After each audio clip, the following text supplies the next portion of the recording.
कपकपाती ठंडी थी, मेरा दिल कर रहा था कि मैं अपने पति की बाहों में सिमट जाऊँ। लेकिन मेरा पति तो 2 सालों से मेरे साथ था ही नहीं और ना ही वह मुझे फ़ोन करता था। वह अमेरिका में जॉब करता था। उस रात मैं जज़्बातों में आकर अपने पति को वीडियो कॉल करने लगी, लेकिन गलती से कॉल देवर को लग गई और देवर ने मेरा ऐसा रूप देखा, जो उसे नहीं देखना चाहिए था। अब देवर मुझे ब्लैकमेल करने लगा और मैं हर रोज़ उसको वीडियो कॉल करती थी। उसके बाद जो कुछ भी हुआ उसे जानकर आपकी भी रूह काँप जाएगी, क्योंकि देवर और पति दोनों आज की रात में बेतहाशा रो रही थी। शिवम का व्यवहार मेरे साथ इस कदर बदल चुका था कि मुझे यह डर लगने लगा था कि कहीं वह मुझे छोड़ ही ना दे। इतनी मोहब्बत मैंने शिवम से की थी, मैं तो उसके बगैर मर जाती, लेकिन वह मेरा पति होकर भी मुझे अपने करीब नहीं आने देता था, मुझसे दूर भागता था, जैसे मैं कोई अछूत हूँ और मैं उसकी संगत के लिए तड़पा करती थी। मेरा जी चाहता कि मैं शिवम के सीने से लग जाऊं, वह मुझे अपनी बाहों के घेरे में लेकर मुझे अपनी मोहब्बत से भिगो दे। मुझे रातों को नींद नहीं आती थी। आज रात भी ऐसा ही हुआ था। मैंने जैसे ही शिवम को फोन किया, तो उसने मुझे डांट दिया और फोन रख दिया। मैं बेड में अकेली करवटें बदल रही थी और तकिए को दबोच रही थी। आज रात इतनी ठंड थी कि बाहर बर्फ गिर रही थी। मुझे शुरू से ही बहुत ठंडी लगती थी। मैंने रजाई ओढ़ रखी थी, लेकिन फिर भी मुझे बहुत ठंडी लग रही थी। ठंडी की वजह से मेरा दिल कांप रहा था। शिवम सोफे पर बैठा सो रहा था और मुझे अकेले बेड पर नींद नहीं आ रही थी। और इस पर सितम यह था कि बारिश बहुत तेज हो रही थी। बादल के गरजने और बिजली के चमकने की आवाज मुझे सुनाई दे रही थी। ठंड के मारे मैं कांपने लगी थी। बारिश भी ऐसी थी कि जैसे हर तरफ तूफान मचा हुआ था। ठंड के मारे मैं बेड की चादर को दबोचना शुरू कर चुकी थी। तकिए को दबोचकर सीने से लगा लिया था। शिवम मेरे पास ही लेट जाता, मैं उसको पकड़ लेती, तो शायद मेरा डर कम हो जाता। जब शिवम मुझे अपनी बाहों के घेरे में लेकर मेरे डर को अपनी पनाहों से खत्म कर देता, लेकिन नहीं, सो रहा था। मुझे लगता ही नहीं था कि मैंने शिवम से मोहब्बत की शादी की है। ये वही शिवम है जो मेरी खातिर हर एक से लड़ गया था। उसे हुआ क्या था? क्यों मुझसे दूर भागने लगा था? अपनी मोहब्बत का आदी बनाकर मुझसे कौन-सा बदला ले रहा था? क्यों मुझे अकेलेपन की सज़ा दे रहा था? मेरा सब्र जवाब दे गया था। मैं उठकर सोफ़े पर शिवम के पास आ गई। मैं उसे हिलाने लगी। वह गहरी नींद से जगा था। मुझे देखकर एकदम उठकर बैठ गया। कहने लगा, क्या बात है? क्यों तुम मुझे सुकून से सोने भी नहीं देती हो? मैं उसके बराबर बैठ गई, लेकिन वह तो मेरा स्पर्श पाकर ऐसे दूर होता था, जैसे मैंने उसे करंट मार दिया हो। मैंने कहा, मुझे ठंडी लग रही है शिवम। शिवम मेरी बात सुनकर बहुत ही बेचैनी से मुझे देखने लगा। कहने लगा, तो मैं क्या करूं? ठंडी को रोकना तो मेरे बस में नहीं है। मैंने कहा, लेकिन मेरे पास बेड पर लेट तो सकती हो। मेरी बात सुनकर कहने लगा, नहीं लेट सकता। फौरन मेरे पास से जाओ और जाकर बेड पर सो जाओ, वरना मैं इस कमरे से बाहर चला जाऊंगा। मैंने कहा, तुम्हें हुआ क्या है? क्यों मुझसे दूर भागते हो? इस वक्त मुझे तुम्हारी जरूरत है। मुझे पनाहों में ले लो, मुझे अपने सीने से लगा लो। मैं कब से तुम्हारे लिए तड़प रही हूँ। और जब अब तुम आ गए हो 2 साल बाद घर, तो तुम मेरे करीब क्यों नहीं आते हो? पहले तो तुम्हारा मेरे बिना एक दिन नहीं कटता था, और अब 2 साल बाद आए हो और एक बार भी मेरे करीब नहीं आए। मेरी बात सुनकर कहने लगा, मुझे तुम बहुत बुरी लगने लगी हो, क्योंकि तुम्हारी खातिर मेरे माँ-बाप मुझे छोड़कर चले गए। तुमने उन्हें मुझसे दूर कर दिया। मैं उनके लिए तरसता हूँ। वैसे ही अब तुम मेरे लिए तड़पोगी, पल-पल मेरी मोहब्बत के लिए तड़पोगी।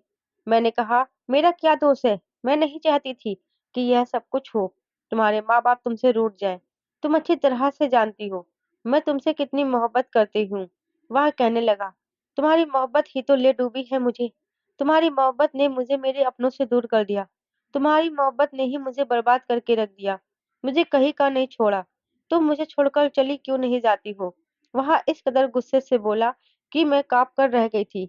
फिर वह मुझे बाजू से पकड़कर खड़ा हो गया और कहने लगा, मोहब्बत करती हो मुझसे? ठीक है। यह कहकर मुझे कमरे से बाहर ले गया और मुझे बाहर निकलकर खुले छत पर ले जाने लगा, जहाँ तेज बारिश हो रही थी और बर्फ भी गिर रही थी। ये देखकर मेरी जान निकल रही थी। मैंने कहा, ये क्या कह रहे हो तुम शिवम? मुझे बहुत ठंडी लग रही है। मुझे बाहर नहीं जाना। लेकिन वह मुझे घसीटते हुए छत पर ले आया। इतनी भयंकर ठंडी में छत पर खुले आसमान के नीचे जाकर मुझे छोड़ दिया। कहने लगा, मोहब्बत करती हो ना मुझसे, तो सारी आजमाइश मैं ही क्यों करूं? आज आजमाइश तुमको देनी होगी, मेरी मोहब्बत का सबूत देना होगा। अगर मुझसे मोहब्बत करती हो तो गुजारो पूरी रात इस बारिश में। ये कहकर वह मुझे बाहर ही छोड़कर अंदर चला गया और फौरन से कमरे का दरवाजा भी बंद कर दिया। यह कौन सी आजमाइश थी? यह कौन सा इम्तिहान था? मैं सिमट कर उसी आंगन में बैठ गई थी। पूरी रात में उस ठंडी में बाहर ठिठुरती रही और फुट फुट कर रोती रही। मैं शिवम से मोहब्बत करती थी, उसके बिना मर जाती। वह मुझे अगर आग में कूदने को कहता तो मैं आग में भी कूद जाती। यह तो बस ठंडी थी। मैं सोचने लगी, मैंने शिवम से मोहब्बत तो की थी, लेकिन मैंने ऐसा भी क्या छीन लिया कि वह भी मेरे खातिर सब कुछ करने को तैयार था। लेकिन अब इल्जाम मुझ पर क्यों लग रहा था, जब से वह अमेरिका से वापस आया था? वरना इससे पहले तो सब कुछ ठीक चल रहा था। मुझे याद आने लगा कि उस दिन भी मेरी नजर घड़ी की तरफ थी। रात के 12 बज रहे थे और मुझे शिवम के वीडियो कॉल का इंतजार था। वह रात को 12 बजे वीडियो कॉल किया करता था। उसे मजबूरन अपने जॉब के सिलसिले में अमेरिका जाना पड़ा, लेकिन वह रेगुलर मुझे रात को 12 बजे वीडियो कॉल पर बात करता था। हम एक दूसरे से जी भर कर बातें करते थे, क्योंकि मैं जानती थी कि मेरे पति को 2 साल से पहले वापस नहीं लौटना है। लेकिन आज तो मेरे इंतजार की घड़ियां लंबी होने लगी थी। काफी देर हो चुकी थी, लेकिन अब शिवम की कॉल नहीं आ रही थी। कई बार मैंने उसे कॉल की, लेकिन वह कॉल काट देता था। मैंने उसे व्हाट्सएप पर मैसेज भी किया, शिवम प्लीज मुझे कॉल करो, मुझे परेशान मत करो। लेकिन शायद वह मुझसे नाराज था, क्योंकि मैंने इसकी फरमाइश पूरी नहीं की थी। एक दिन पहले ही उसने मुझसे एक अजीब सी जिद की थी। इस पर मैंने उसे इनकार कर दिया।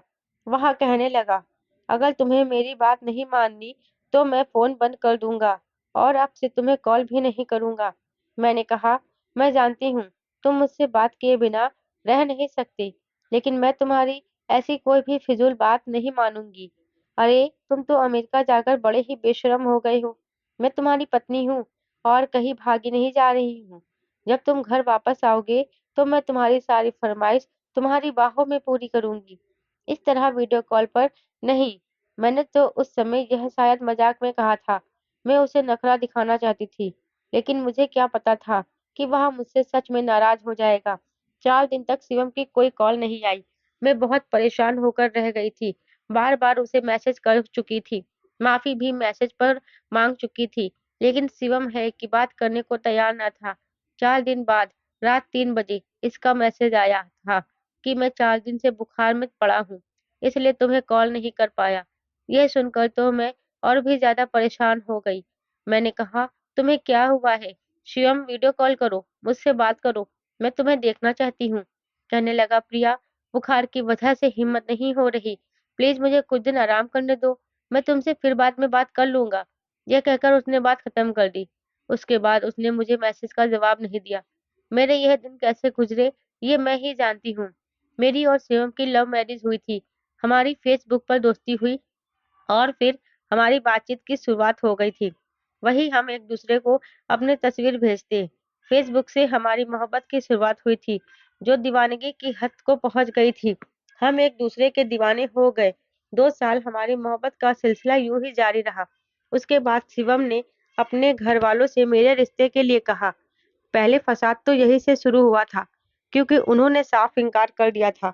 शिवम की माँ कहने लगी, मैं तुम्हारी शादी किसी भी बिगड़ी हुई लड़की से नहीं कर सकती।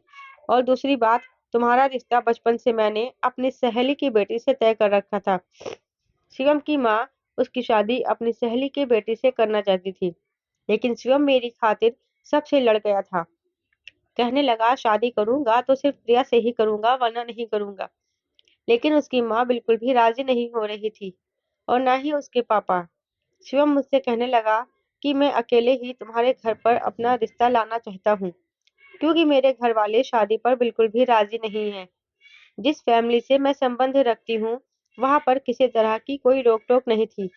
हमें इतना हक दिया गया था कि अगर हमें कोई पसंद है तो वह रिश्ता लाकर शादी कर सकता है, लेकिन घर से भागकर खानदान को बदनाम करने की कोशिश ना करे तो अच्छा है। मैंने अपनी माँ को बताया कि शिवम के घर वाले इस बात पर राजी नहीं हैं, तो मेरी माँ ने मुझसे कहा, जब उसके घर वाले इस बात पर राजी नहीं, तो फिर वह कैसे तुम्हें शादी के बाद अपना सकते हैं? और कैसे शिवम तुम्हें उस घर में रख सकता है?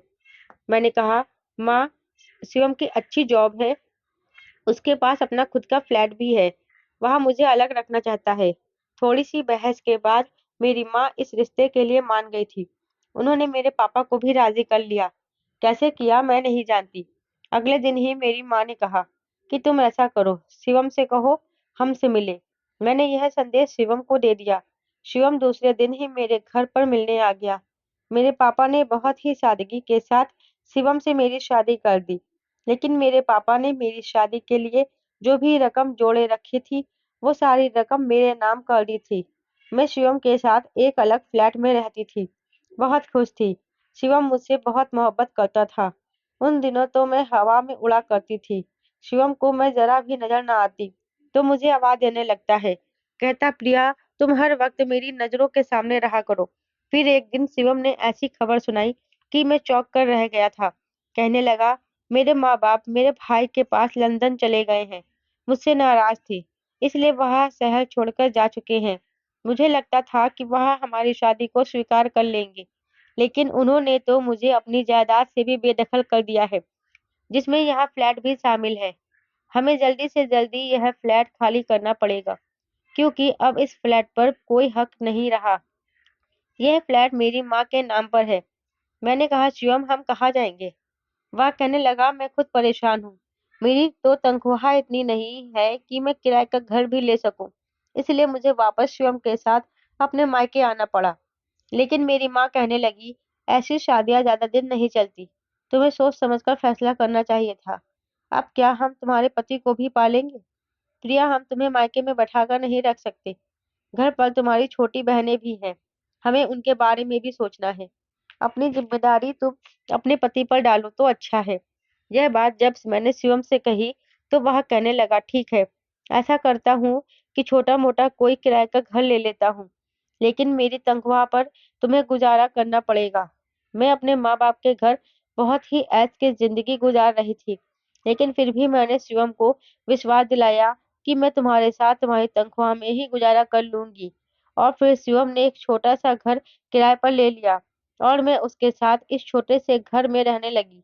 एक दिन शिवम मुझसे कहने लगा कि वह इंडिया में रहते हुए कभी भी अपना घर नहीं बना सकता, इसलिए अगर वह बाहर जॉब के लिए अप्लाई कर दे तो मुमकिन है एक छोटा सा फ्लैट ले सके। मैं भी इस बात पर राजी हो गई। अगले ही महीने शिवम को अमेरिका में जॉब मिल गई थी। यहाँ तक कि उसका वीजा और टिकट भी वही लोग भेज रहे थे।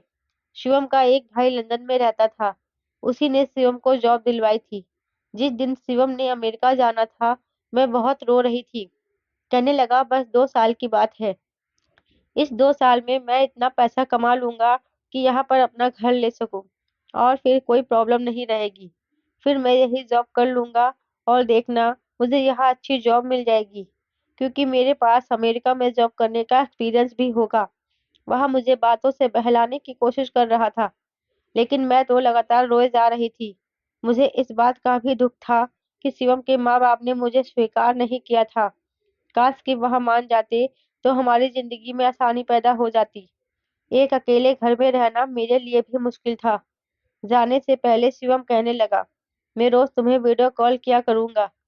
मैं शिवम की मजबूरी को समझती थी। जाने से पहले मुझसे कहने लगा, अमेरिका जाकर मैं तुम्हें बहुत बड़ा सरप्राइज भी दूंगा। मैं उसकी यह बात समझ नहीं पा रही थी। यह कैसा सरप्राइज मुझे देना चाहता था।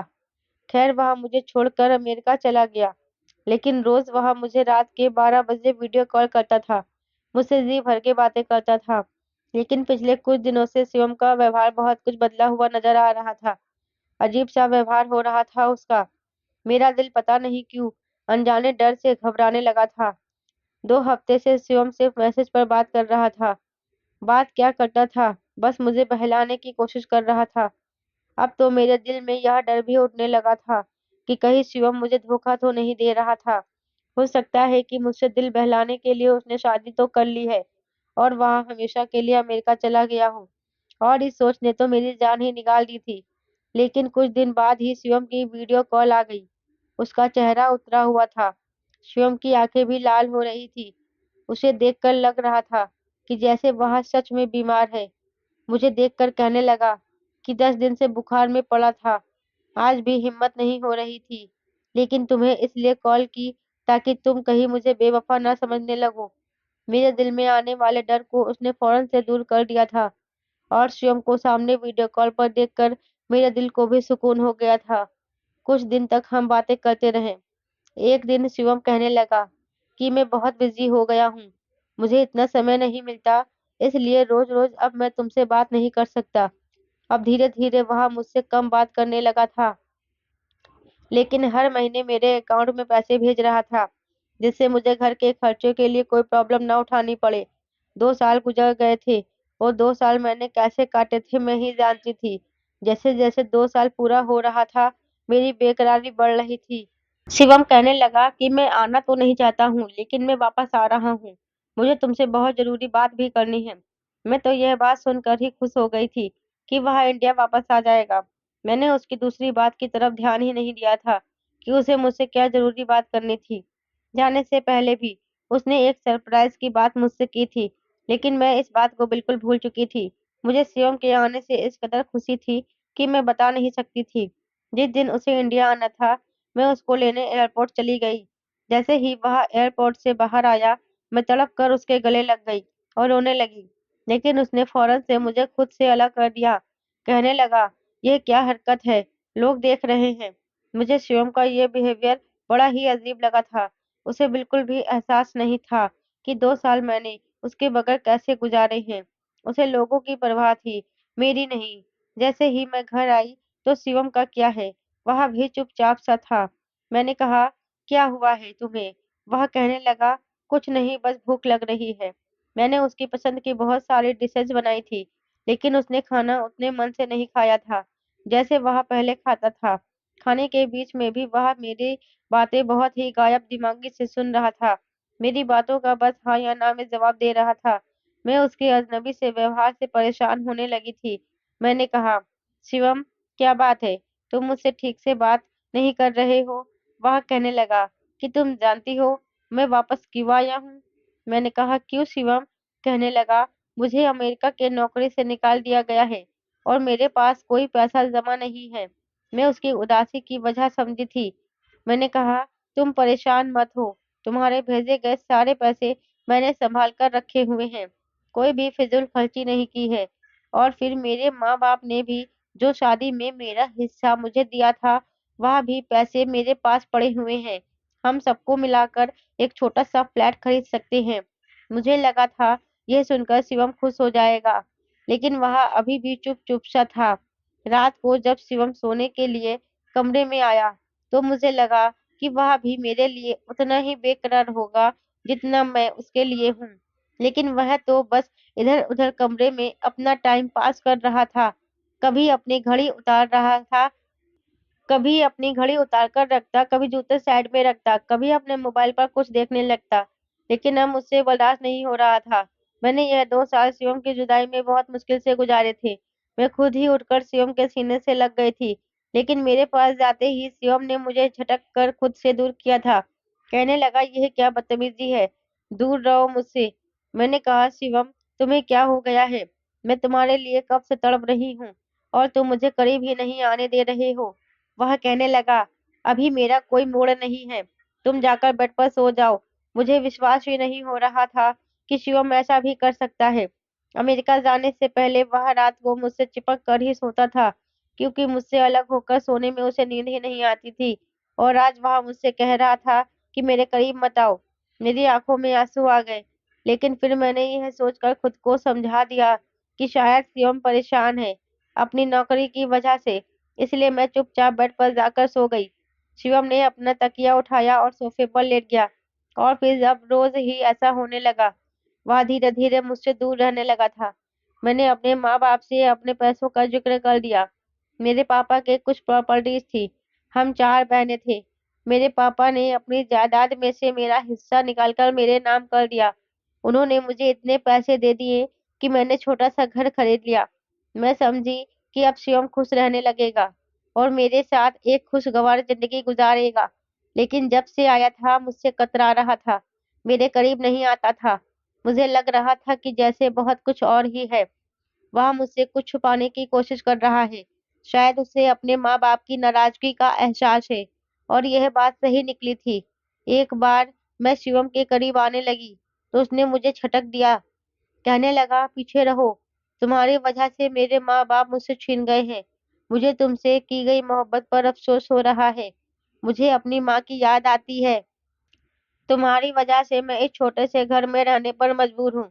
मेरी करोड़ों की जायदाद मुझसे छीन गई है और मेरे माँ-बाप ने सिर्फ तुम्हारी वजह से मुझे बेदखल कर दिया। तुम्हारे दूसरे देश में मैंने धक्के खाकर देख लिए। पैसा कमाना कोई आसान काम नहीं है। तुम्हारी वजह से बड़ी मुश्किलों में फँस कर रह गया हूँ। मुझे समझ नहीं आ रहा था कि वह मुझसे इस तरह की बातें कैसे कर सकता था। उसमें मेरा तो कोई दोष नहीं था।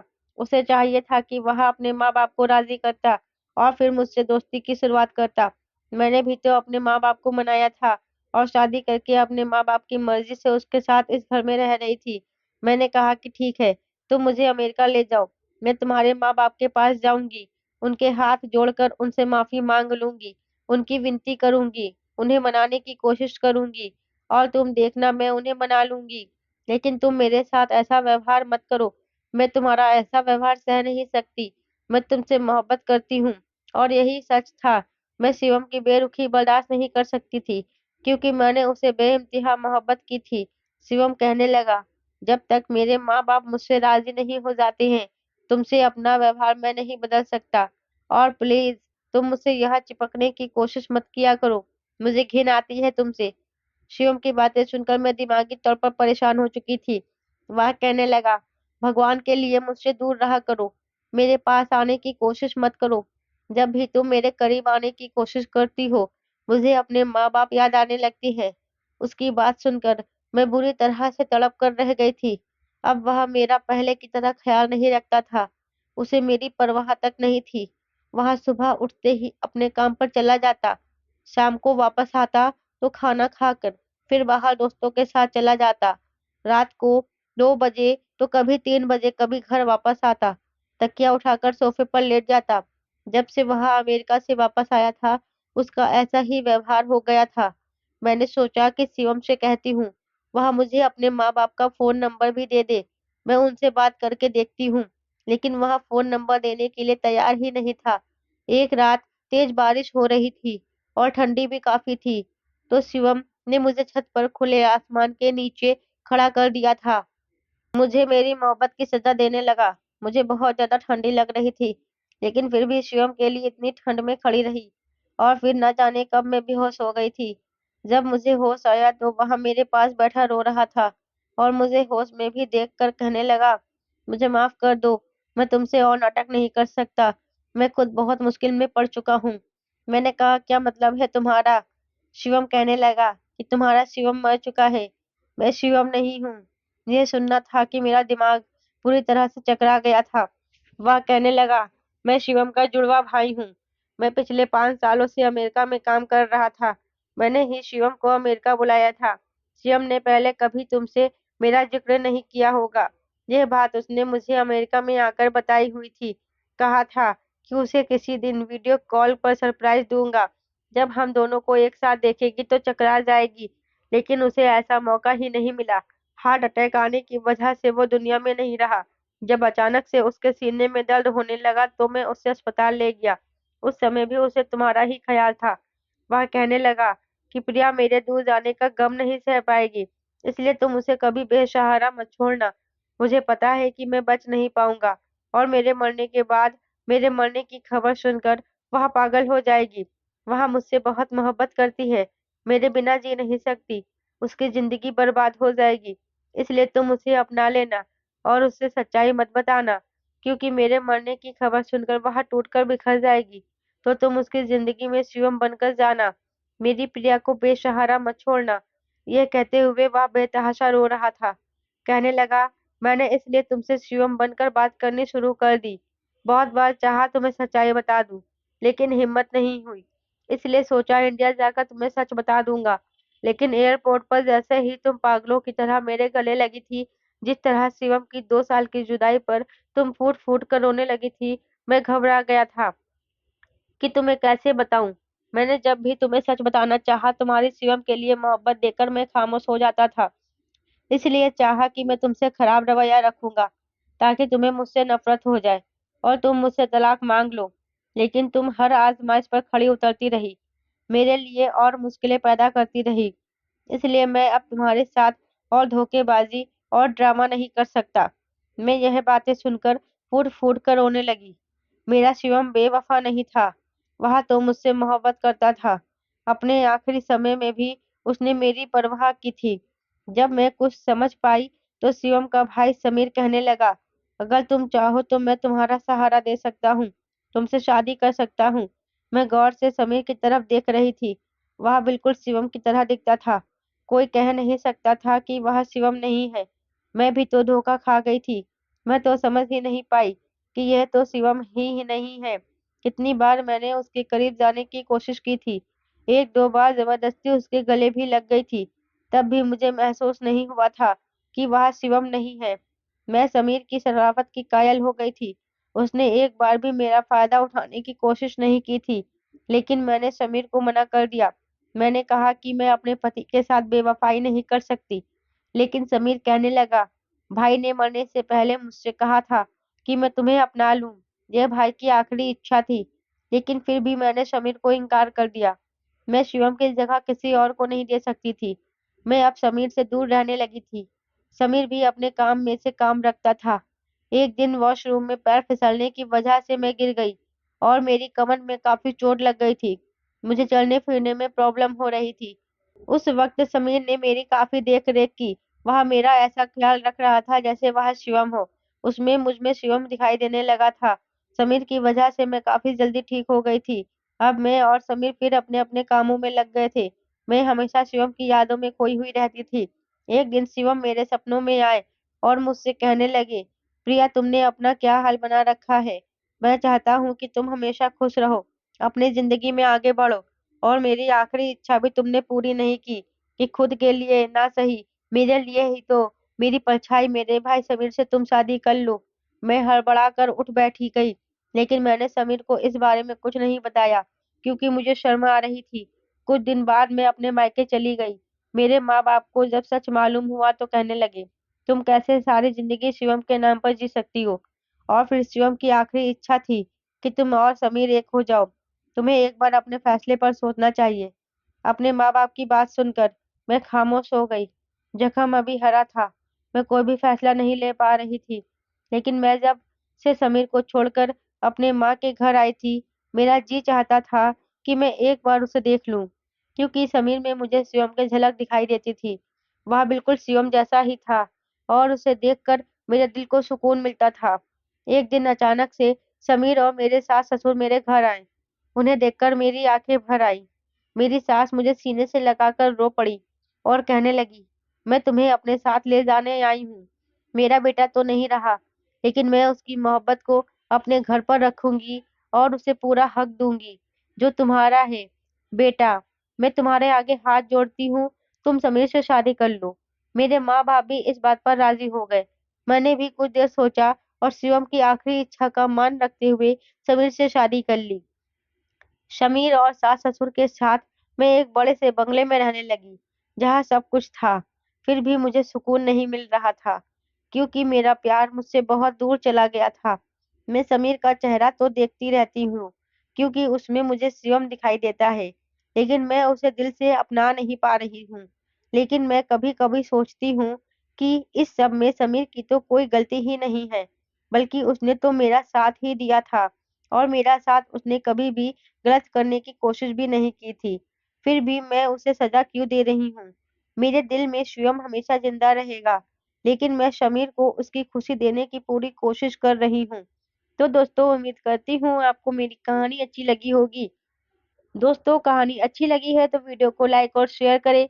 चैनल पर नए हैं तो चैनल को सब्सक्राइब जरूर करें। साथ ही बेल आइकन को प्रेस करें, जिससे वीडियो की अगली अपडेट सबसे पहले आपको मिले।